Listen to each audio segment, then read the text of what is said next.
So I'm out on the Honda CRF450RX. Funny story. It's relatively cold today. It was like 39 degrees back at the truck. And I've got on my 100% Brisker gloves. These are my colder weather gloves. I love these things. But I'm like, oh, it's warm enough I don't need them. So I went to switch out for some, and I've only been riding for like 8 minutes. Went to switch out for some other gloves, some thinner gloves, because I keep them in my pack all the time, and guess what? I had 2 left-hand gloves as my spares. So, story of my life. Somehow in the last little bit, I've swapped that out for 2 left-handers. So I went back to the Brisker gloves. So my hands are going to be a little bit balmy, but that's okay. There are worse problems I could have. So, good on the binders. It is February, it's mid-February. As you can see by the snow.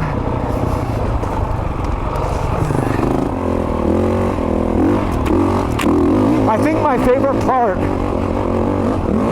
of this bike so far are the front forks.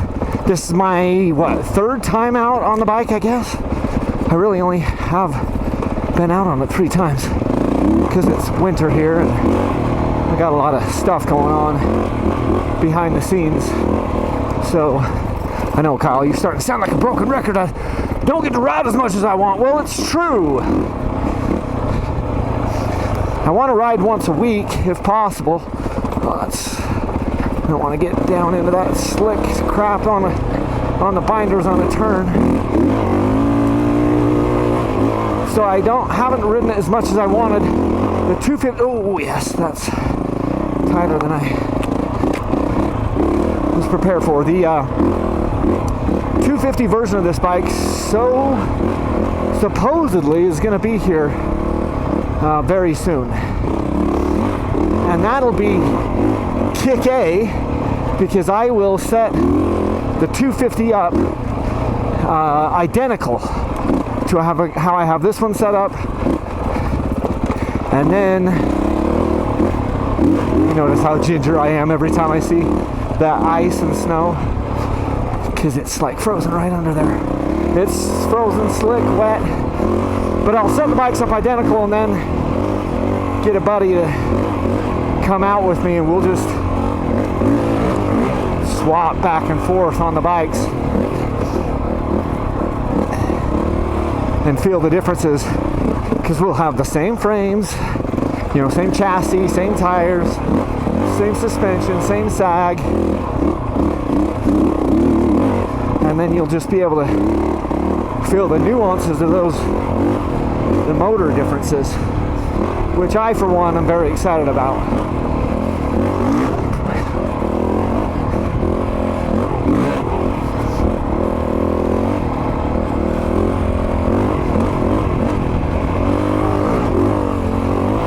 So that should be good. And yeah, this bike will be a sweepstakes bike. It's probably looking more like June when this one will be, given away. So I've still got some good, I've still got some good time with it.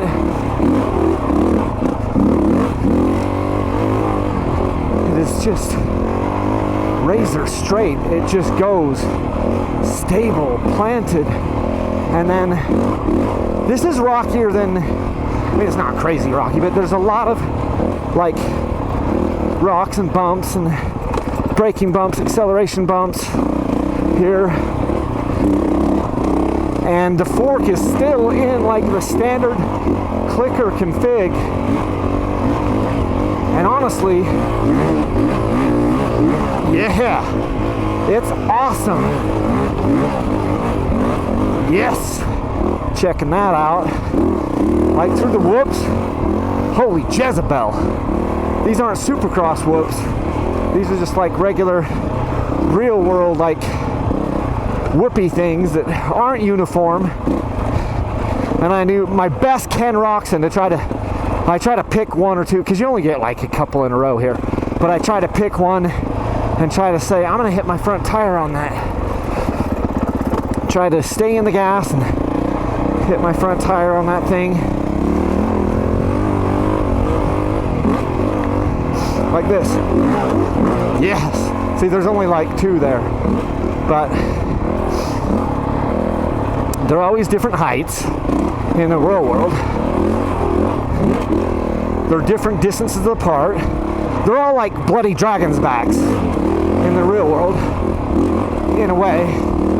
Like nature's version of dragon's backs is kind of the, whoops, see, that's a, see, this is a, there's a lot of edges there, sharp edges that I'm just hitting with that front wheel, and it is absorbing that crap as good as, man, about as good as any desert bike I can remember.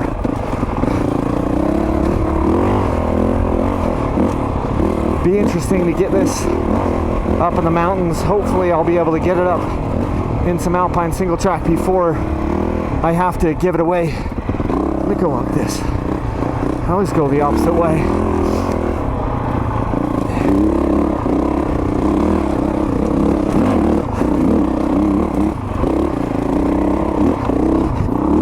Drop down a gear.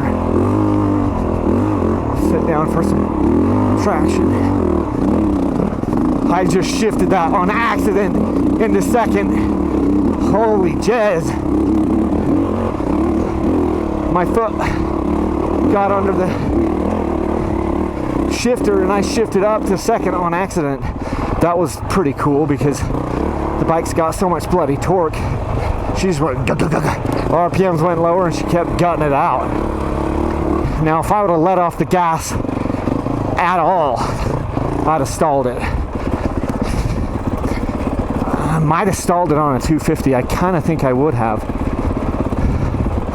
Doing that same thing, a 254 stroke, I think it would have stalled. 250 or 302 stroke, you can get away with that. But I kind of felt my foot shift under there, and then I hit a bump, and I thought I might click the shifter up on accident. I wasn't sure it happened until I heard the RPMs drop, and then for a split second I thought, oh, I'm gonna be done. I better cover that clutch. And she just kept going. I was covering the clutch, but I wasn't pulling it. So, this bike so far is a freaking ripper. The motor isn't like too in your face. I feel like, and I could be totally wrong, but I feel like they've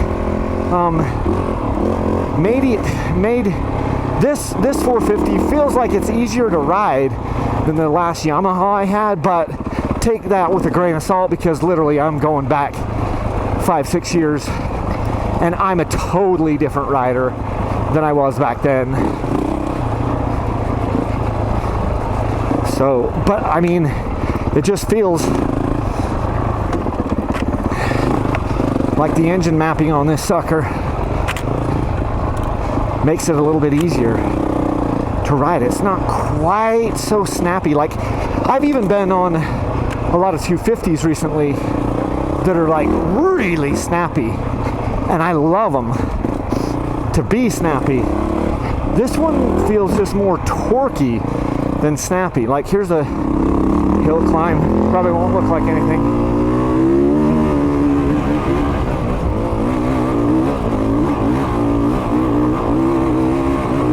So much power. I can just like grab some throttle and just loft that front wheel up. That's cool. I mean, I couldn't fault a guy for wanting to have that power on tap, and I don't.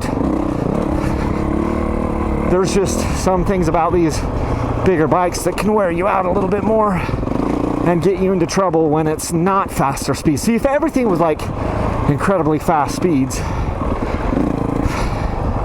Not that this is incredibly fast, but if everything was faster speeds and more wide open and you didn't have any slow technical, man, could get used to this bike. I didn't know what the hell that's...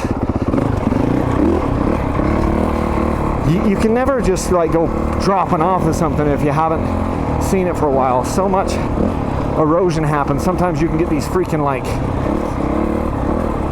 carve outs, and like water will carve out massive trenches sometimes out here in the desert, so you can't just go off on something you can't see.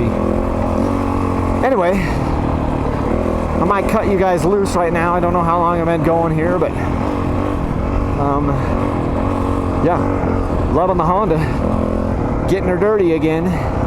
Probably doesn't look that dirty, but getting a little bit of stuff on it and enjoying it. Thanks for watching. If you want to support Dirt Bike Channel, use the links down in the video description for Rocky Mountain ATV.